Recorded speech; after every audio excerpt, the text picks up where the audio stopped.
Hi, it's Camila, and in this video I will be showing you how I achieved this textured gold look in my paintings. If you want to see more of my videos, please subscribe. I post a lot of tutorials for KRITA and also time-lapse paintings and work in progress. So if you would like to see that, please hit the subscribe button and also like this video if you find it useful.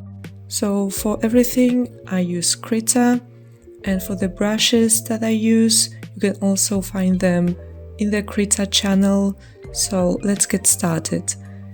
If you go to the channel and then search RGBA brushes, you can click the first video that appears and then you can download all the files.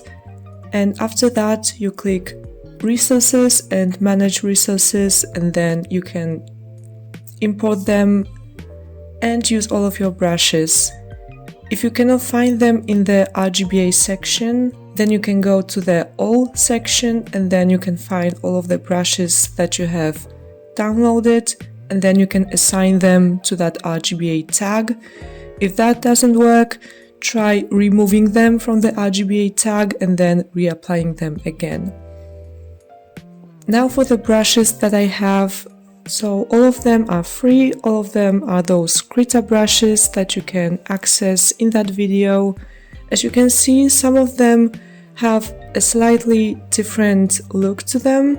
If you use one color, sometimes they have different colors in them.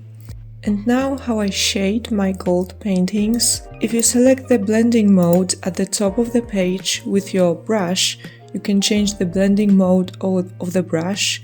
For shadows, I usually choose multiply or burn, and for highlights we have several options like overlay, soft light, screen and dodge color.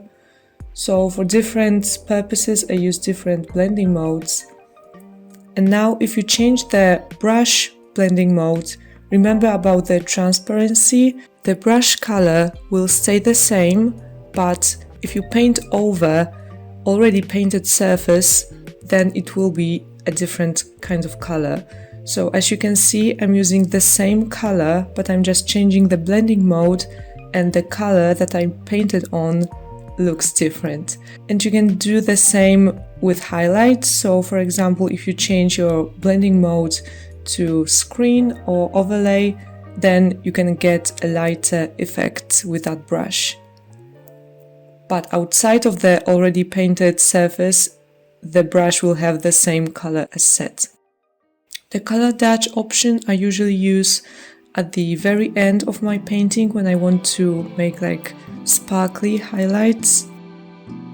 Now the other technique, very similar to changing the brush blending mode, you can always change the layer blending mode, and you do that on the right hand side where you have all of your layers listed.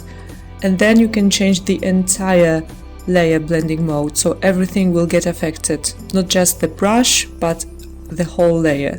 So for example, if you duplicate your already existing layer, then you can change the color like that. Another technique that I use quite often is to change the brush spacing to create a little dots. It's very useful when painting jewelry and little details like that.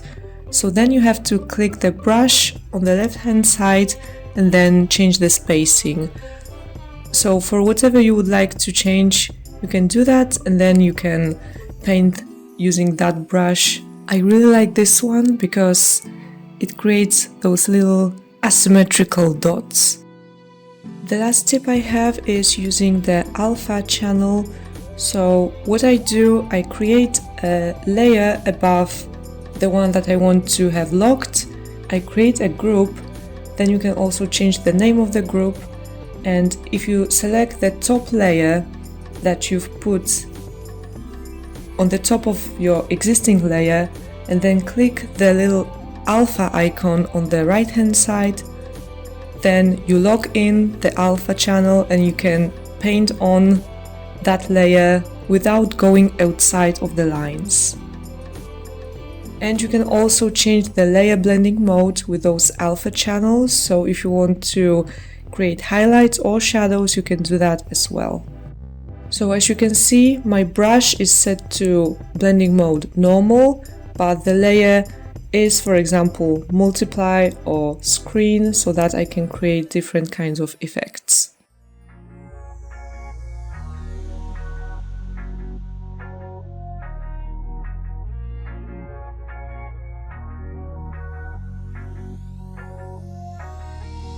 Now for the second part of the video, I will be painting Mel from Arcane, and I'm drawing her in Christian Dior's 1997 Haute Couture. So to start off, I usually paint the base. I try to find the best brush that I have for a specific purpose. So for this painting, I've chosen this flat brush to create the shape of her dress. And then I've also used different types of those brushes to create the shadows as I go. So as I've mentioned at the beginning of the video, some of those brushes have this kind of cool, different kind of colors effect. So if you use just one color, it gives you more depth to it. So I've been switching between all of those brushes to see what would suit best for this drawing. And then of course I used all of the techniques that I've mentioned previously. So I changed the brush to different blending modes. And for this part, I think I only did that. I first start with the shadows, so with those blending modes like multiply and burn, and then I move to highlights.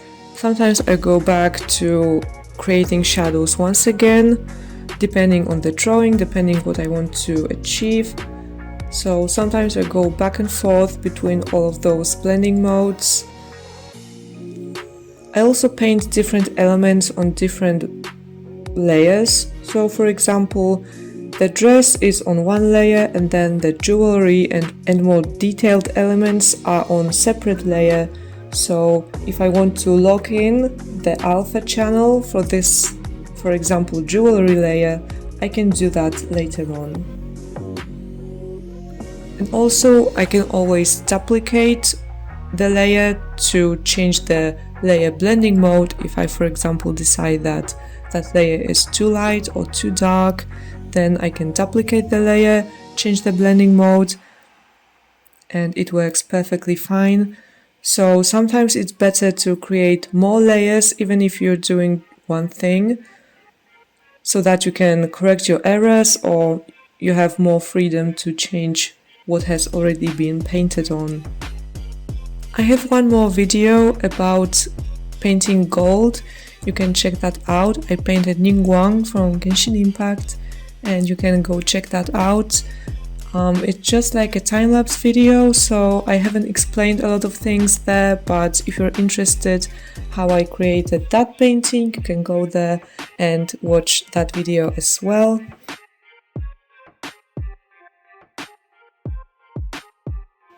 At the end, I have also changed her face a little bit, and for that I used the liquefied brushes that I've mentioned in another video. So if you're interested how to fix your mistakes in KRITA, you can check that one as well. I will link them at the top of the page.